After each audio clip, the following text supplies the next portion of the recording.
ஓம் சாய்ராம். நல்லது நினைப்போம், நல்லதே நடக்கும். இன்னைக்கு நம்ம ரொம்ப முக்கியமான ஒரு டாபிக் பார்க்க போகிறோம். தலைப்பு பார்த்துருப்பீங்க. காதல், அன்பு, பக்தி. இந்த பக்தியை பொறுத்த வரைக்கும் பல விதமாக பக்தர்கள் புரிஞ்சுக்கிறாங்க. முதல்ல நம்ம எடுத்துக்கணும் அப்படின்னா பயபக்தி. அதாவது பயந்து போய் பக்தியில் ஈடுபடுவது. ஐயோ நம்ம சாமி நமக்கு தராமல் போயிடுவாங்களோ நம்ம கேட்குறதுன்னு பயந்து பயந்து செய்கிறது. அது சரியா தவறா அப்படிங்கிறது இந்த பதிவில் நம்ம புரிஞ்சுக்க போகிறோம். அதற்கு முன்பு நம்ம சாய் குடும்பத்தில் நம்ம சப்தாகத்தில் நம்ம சாய் குடும்பத்தை சேர்ந்த ஒவ்வொரு சகோதர சகோதரிகளுக்கும் நான் முதல்ல நன்றிகள் சொல்லிக்கிறேன். ஏன்னா ஒரு அற்புதமான ஒரு விஷயம் நடந்தது. ஆயிரக்கணக்கான பக்தர்களுக்கு ஒரே நேரத்தில் நம்ம பாபாவோட ஆசீர்வாதம் கிடைச்சது.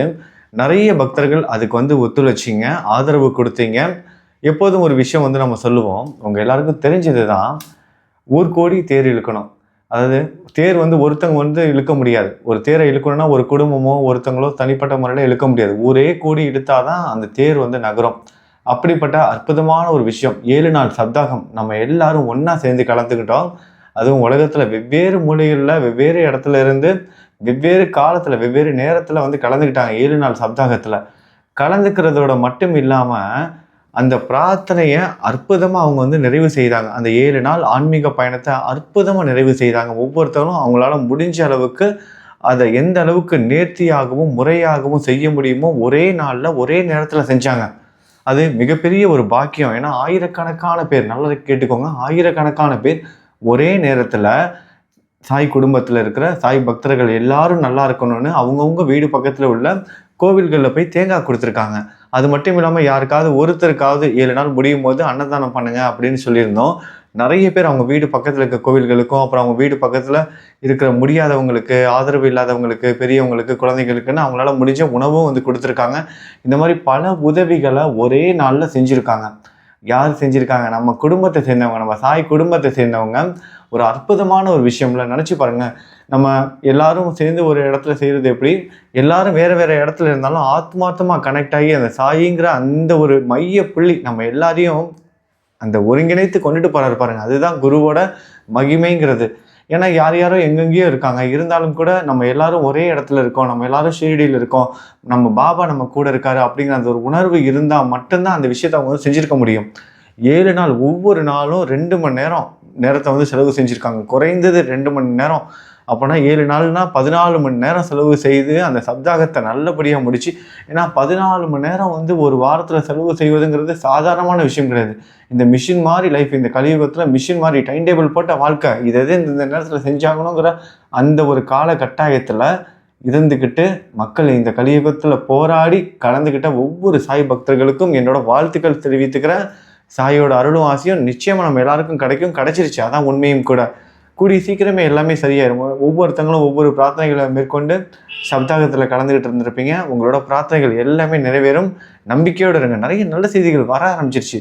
நம்ம சாய் குடும்பத்தில் நிறைய பேர் இந்த சப்தாகத்தில் கலந்துக்கிட்டவங்களும் நிறைய பேர் திருமணம் முடிவாகியிருக்கு, கன்சீவ் ஆகியிருக்காங்க, வேலை கிடைச்சிருக்கு, குழந்தைகள் நல்ல மதிப்பெண்கள் எடுத்திருக்காங்க. 12ஆம் வகுப்பு தேர்வு இப்போ தான் சமீபத்தில் முடிஞ்சு அந்த மார்க் ரிசல்ட்லாம் வந்திருக்கு. எல்லோரும் நல்ல மதிப்பெண்கள் எடுத்திருக்காங்க. 80%, 90% நிறைய நல்ல மார்க் எடுத்திருக்காங்க மாணவர்கள். நம்ம சாய் குடும்பத்தில் ரொம்ப சந்தோஷமாக இருக்கு.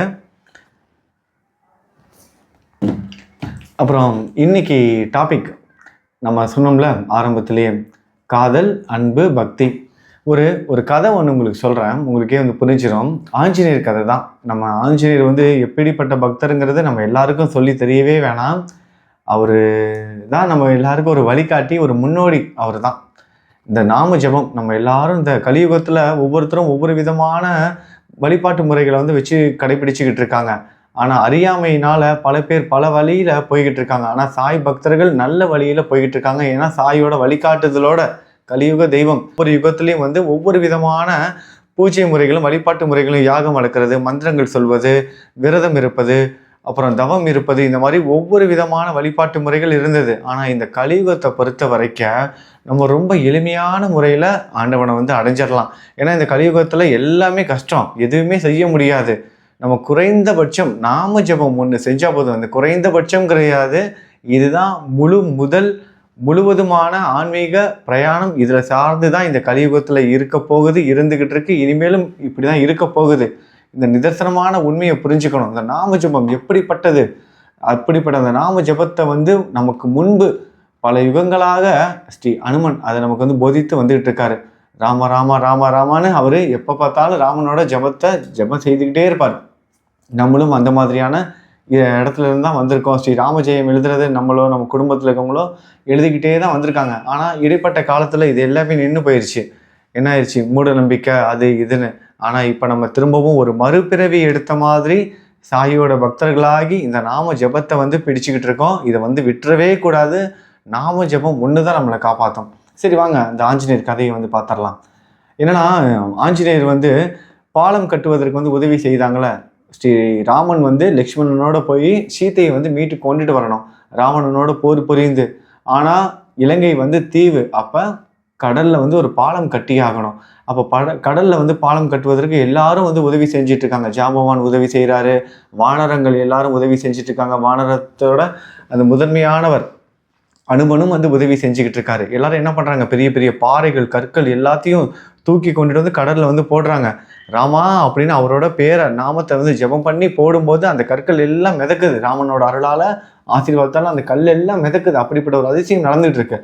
அப்படிப்பட்ட ஒரு சூழ்நிலையில் ஒரு அணில் என்ன பண்ணுது, குறுக்க ஓடி ஓடி போய் என்ன பண்ணுது, கடலில் விழுந்து அந்த தண்ணியில் தன்னை முழுவதுமாக நனைத்துக்கிட்டு திரும்ப ஓடி போய் மணலில் விழுந்து உருண்டு பிறண்டு மண்ணை வந்து உடம்புல வந்து ஒட்டிக்கிட்டு அந்த பாலம் கட்டுறாங்களோ அந்த இடத்துல அந்த கல்லெல்லாம் தூக்கி போகிற அந்த இடத்துல போயிட்டு உடம்பு வந்து இப்படி சிலுத்துக்கிட்டு அந்த மண்ணை வந்து உதிர்த்து விட்டுட்டு திரும்பவும் அந்த கடலுக்கு போயிட்டு உடம்பை நினச்சிக்கிட்டு திரும்பவும் மணல் புறத்தில் போய் உருண்டு பிறண்டு இப்படியே செஞ்சுக்கிட்டே இருக்கு. இங்கே அனுமன் வந்து என்ன பண்ண, பெரிய பெரிய பாறைகளாக கொண்டுட்டு வந்து போட்டுட்டு இருக்காரு.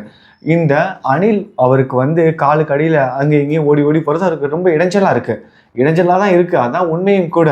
அணில் என்ன பண்ணுது, உதவியை செய்து இடைஞ்சல் பண்ணிக்கிட்டு இருக்காங்க. எல்லாரும் வந்து அவ்வளோ பெரிய பாறைகள் கற்களையும் தூக்கி போட்டுட்டு இருக்காங்க. உண்மையாக சொல்லப்போனால் இடைஞ்சல் தான் பண்ணிக்கிட்டு இருக்கு. இவர் சொல்கிறாரு, இங்கே பாரு, நாங்கள் வந்து இவ்வளோ பெரிய வேலையை செஞ்சுட்டு இருக்கோம், நீ குறுக்க ஓடி வந்து எங்களுக்கு தொல்லை கொடுத்துக்கிட்டு இருக்க, தயவு செய்து வராதுன்னு சொல்கிறாரு. ஆனாலும் இந்த அணில் வந்து கேட்க மாட்டேங்குது. நான் என்னோட ராமனுக்கு நான் சேவை செஞ்சே ஆவன்னு விடாப்பிடியாக இருக்குது. நான் சேவை செஞ்சே ஆவேன், என்னால் முடிஞ்சதை நான் செய்வேன்னு சொல்லிட்டு திரும்ப போயிட்டு அதே மாதிரி கடலில் போயிட்டு தண்ணியில் உடம்பை நினைக்கிறது, மண்ணில் உருண்டு பிறட்டுறது, திருப்பி இங்கே வந்து உடம்புல இருக்க மண்ணை வந்து ஆட்டி உதிர்த்து கொட்டிட்டு போகிறது, இப்படியே செஞ்சுக்கிட்டே இருக்கு. ஒரு வாட்டி சொல்லி பார்த்தாரு, 2 வாட்டி சொல்லி பார்த்தாரு, கேட்கல. 3ஆவது வாட்டி என்ன பண்ணாரு, அனுமான் வந்து அந்த அணிலோட வாழை பிடிச்சி தரன்னு சுற்றி தூக்கி போட்டாரா, இது பயந்து போய் ஓடுன்னு பார்த்தாரு. ஆனால் இது என்ன பண்ணிச்சு, திருப்பி அதே மாதிரி கடலுக்கு போகிறது, தண்ணியில் போயிட்டு உடம்பை நினச்சிக்கிறது, திரும்பவும் மண்ணில் போயிட்டு மண்ணை ஒட்டிக்கிட்டு திரும்பி வந்து அப்படி உதிர்த்து வர்றது, இதையே செஞ்சுக்கிட்டே இருந்துச்சு. இவர் பார்த்தாரு, திரும்ப 2 வாட்டி தூக்கி போட்டார். இது கேட்குற மாதிரி தெரியல. நேராக என்ன பண்ணிச்சு இந்த அணில், இந்த ஆஞ்சநேயர் நம்மளை வேலை செய்ய விட மாட்டான், நம்மளை சேவை செய்ய விட மாட்டான், இவன் நமக்கு தொல்லை கொடுத்துக்கிட்டே இருக்கான் அப்படின்னு என்ன பண்ணிச்சு, நேராக போயிட்டு ஸ்ரீராமன்கிட்ட போயிட்டு முறையிடுது. இங்கே பாருங்கள் ஸ்ரீராமா, நீங்கள் தான் எனக்கு நீதி வழங்கணும், நான் உங்களுக்கு சேவை செய்யணும் அப்படின்னு நான் இதை செஞ்சுக்கிட்டு இருக்கேன். ஆனால் இந்த அனுமன் என்ன விட மாட்டேங்கிறான், என்னை வந்து தூக்கி போட்டுட்டான், வாழை பிடிச்சி சுற்றி தூக்கி போட்டுட்டான். இவன் என் வழியில் வரக்கூடாது, இவன் எனக்கு தொல்லை கொடுக்கக்கூடாது, நான் சேவை செஞ்சே தீருவேன் அப்படின்னு ஒத்த காலில் நீங்கள் தான் எனக்கு நியாயம் வழங்கணும், கூடவே அந்த அனுமானுக்கு தண்டனையும் வழங்கணும்னு சொல்லுது. என்ன பண்ணணுமா, அனுமானுக்கு தண்டனை வழங்கணுமா. உபத்திரவம் பண்ணது இது, ஆனால் அனுமானுக்கு வந்து தண்டனை வழங்கணுமா. சரி, அனுமானுக்கு வந்து தண்டனை வழங்கணும் அப்படிங்கிற மாதிரி சொல்லிடுச்சு. ஸ்ரீராமனும் வந்து யார் பக்கிட்டு சரி கரெக்டு அப்படின்னு பார்த்து தீர்ப்பு சொல்ல வேண்டிய இடத்துக்கு வந்துட்டார். ஏன்னா 2 பேருமே பக்தர்கள். அவர் முன்பு, பகவான் முன்பு பெரிய சேவை சின்ன சேவை அந்த மாதிரிலாம் கிடையாது, எது செய்தாலும் அவருக்கு சரி சமம் தான். அப்போ அவர் அந்த தீர்ப்பு சொல்ல வேண்டிய கட்டாயத்துக்கு தள்ளப்பட்டுட்டார். சத்திய சோதனை, ஸ்ரீராமனுக்கே சத்திய சோதனையை உண்டாக்கிருச்சு இந்த அணில். ஸ்ரீராமன் என்ன பண்ணுறாரு, சரி அவன் தூக்கி போட்டானா அப்படின்னு ஆறுதல் கொடுக்கும் வகையில் அந்த கீழே இருக்கிற அந்த அணிலை தூக்கி பொறுமையாக முதுகில் வந்து வருடி கொடுத்து அமைதிப்படுத்தி, சரிப்பா இரு, நான் வந்து உனக்கு நீதி வழங்குறேன் அப்படின்னு அனுமானை கூப்பிட்டு சொல்கிறாரு. இங்கே பாரு, நீ வந்து இவன் பக்கத்தில் போகக்கூடாது, அணில் அது பாட்டு அது வேலையை செய்யும், நீ அணில் பக்கத்து போகக்கூடாது. அணிலுக்கும் சொல்கிறாரு, நீ வந்து அனுமான் எங்கெல்லாம் பாறையை தூக்கி போட்டுட்டு இருக்கானோ அங்கே நீயும் போகக்கூடாது அப்படின்னு சொல்லிட்டு ஒரு மத்தியசம் பண்ணுறாரு. ஆனால் இந்த அணில் என்ன பண்ணுது, ராமா நீங்கள் இனிமேல் நடக்க போகிறத பற்றி பேசிட்டீங்க, நான் இதுக்கு முன்பு நடந்ததை பற்றி உங்கள்கிட்ட சொல்லிக்கிட்டு இருக்கேன், நீங்கள் தண்டனை கொடுத்தே ஆகணும், அவன் எப்படி என்னை சேவை செய்ய விடாமல் தடுத்தான், என்னை தூக்கி போட்டான், நீங்கள் அதுக்கு தண்டனை கொடுத்தே ஆகணும், ஒத்த காலில் நிற்கிது இந்த அணில். அப்போ சரி என்ன பண்ணலாம் அப்படின்னு ஸ்ரீராமனை அணிலை பார்த்து கேட்குறாரு. அதற்கு அந்த அணில் சொல்லுதான், இந்த வானரங்களுக்கு அதுங்களோட வால் மேலே தான், அந்த வால் இருக்குது பாருங்கள், அந்த வால் மேலே தான் கர்வம் வந்து அதிகம். அந்த வால் வந்து யாருக்கெல்லாம் அழகாக இருக்குது நீளமாக இருக்கோ அதை வைத்து தான் வந்து அவங்க ரொம்ப வந்து பொறாமப்படுவாங்க. அதுதான் உண்மையும் கூட. வானரங்களுக்கு குரங்குகளுக்கெல்லாம் எடுத்துக்கிட்டோம் அப்படின்னா அந்த வாளை வைத்து தான் வந்து அவங்க யார் பெரியவங்க யார் சின்னவங்க யார் அழகு இது எல்லாமே தீர்மானிக்கப்படும். ஒரு முறை இந்த வானரங்கள்லாம் கூடி பேசிக்கிட்டு இருந்துச்சுங்களாம். என்னன்னா சீதா தேவியை பார்த்து, இந்த அம்மையார் எவ்வளோ அழகாக இருக்காங்க, இந்த தேவி எவ்வளவு அழகாக இருக்காங்க, அவ்வளவு அழகாக இருக்காங்க, என்ன ஒரே ஒரு குறை, ஒரு வாள் மட்டும் இல்லாமல் போச்சு அப்படின்னு வானரங்கள்லாம் பேசிக்கிச்சான். அப்போ வாள் இருந்தால் தான் அழகு அப்படிங்கிற மாதிரி அவங்களுக்கு ஒரு எண்ணம். இப்படி இருக்கும்போது இந்த அணிலும் சொல்லுதான், அந்த வாள் மேலே தான் இந்த வானரங்களுக்கெல்லாம் வந்து கர்வம் அதிகம். அதனால நீங்கள் என்ன பண்ணுங்க, இந்த அனுமானோட வாளை வந்து நீங்கள் ஒரு மிதிக்கணும், ஒரு மிதிச்சு தண்டனை கொடுத்தே ஆகணும் அப்படின்னு சொல்லுது. இவரும் என்ன பண்ணுறாரு, அனுமானை கூப்பிட்டு வாளை நீட்ட சொல்லி வாள் மேலே ஏறி நின்று ஒரு மிதித்து தண்டனையை நிறைவேற்றிறாரு. இந்த ஆஞ்சநேயரையும் அணிலையும் அந்த சமாதானப்படுத்தி மத்தியேசம் பண்ணி தனித்தனியாக அனுப்பி வச்சுட்டார். 2 பேரும் தனித்தனியாக போயிட்டாங்க. தனித்தனியாக போகிறாங்க. அணில் என்ன பண்ணுது, அது பாட்டு தனியாக ஒரு இடத்துல போயிட்டு வேலை செஞ்சுக்கிட்டு இருக்கு. அதே மாதிரி போயிட்டு மண் உடம்புல ஒட்டி உதிர்த்து விட்டுற வேலையை வந்து பார்த்துட்டு இருக்கு. ஆனால் இந்த ஆஞ்சநேயர் என்ன பண்ணுறாரு, வேணுங்கன்னு வம்பிழுக்கிற மாதிரி சண்டைக்கு போகிற மாதிரி திரும்பவும் அந்த அணில் போகிற இடத்துக்கே போகிறாரு. முன்பு அணில் தான் வந்து ஆஞ்சநேயரை வேலை செய்ய விடாமல் ஆஞ்சநேயர் காலுக்குள்ளே குறுக்க மறுக்க ஓடிக்கிட்டு இருந்தது. ஆனால் இப்போ அணில் வந்து ஸ்ரீராமனோட பேச்சை கேட்டுட்டு தனியாக போய் வேலை செய்ய ஆரம்பிச்சிருச்சு. ஆனாலும் கூட அனுமான் வந்து இப்போ என்ன பண்ணுறாரு, அவரு வந்து வம்படியாக வந்து இப்போ வந்து அவங்க இடத்துக்கு, அதாவது அந்த அணிலோட இடத்துக்கு போயிட்டு வம்பிழுக்கிறாரு. என்ன பண்ணுறாரு, அவர் வந்து குறுக்க போயிட்டு இந்த மாதிரிலாம் செய்கிறாரு, நீ வந்து குறுக்க வராத அப்படின்னு சொல்லிட்டு வாழை பிடிச்சி தூக்கி போடுறாரு.